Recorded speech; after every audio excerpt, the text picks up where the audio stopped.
jaaliyadda Somaliland ee ku dhaqan wadanka Holland ayaa waxa iskugu yimaadeen magaalada Amersfoort ee gobolka Utrecht ee wadanka Holland.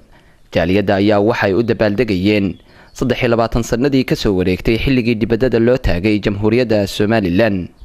dabaaldegan ayaa waxa ka soo qayb galay waxgaradka, aqoon-yahanka, dhalinyarada, cuqaasha, ururada haweenka iyo waliba caruur ku labisan calanka Somaliland.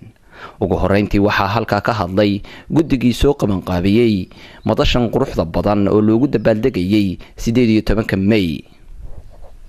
isla marhaanta waxaan ugu mahad celinayaa walaaladayda u dhagan nuglaaday maalinta dhiiga iyo dhibta loo soo mutay uu madaxweynahayga uu ku ballan qaaday in daafaha adduunyada laga daawado dabaaldega 23 sanadood ee ka soo wareegtay xornimadii wadanka Somaliland.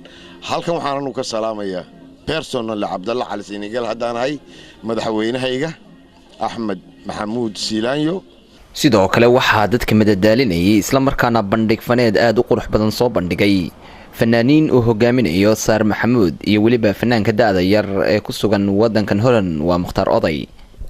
ugu dambeyntii waxaa halka ka hadlay dadweynihii ka soo qayb galay xafladan lagu maamuusayay 18 May iyagoo isla markaana ka hadlayay dareenkooda. dhammaan Somalilanderka dhamaalkan uga hambalyeynaya waxaan leeyahay happy 18 May khaasan halkan waxaan uga hambalyeynaya hooyada iyo aabahay oo ku sugan gobolka Togdheer magaalada Burco. wallahi dareenkaygu aad iyo aad baan ugu faraxsanay maadaama aan ka qayb qaadanayo sanad guurada 18 May.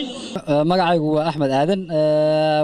dareenkaygu wallahi aad buu ka xasay maanta waxaanu halkan ku xusaynaa in 23 guuradii ka soo wareegtay markii dalkeenu aynu la soo noqonnay madaxbannaanideennii. maanta waa maalin weyn oo halkan dad weyne badan oo reer Somaliland oo gobollo badan ka yimid ay isugu yimaadeen. xafladan halkan lagu qabtay waxay noqotay xaflad fiican oo dad badan ay isugu yimaadeen.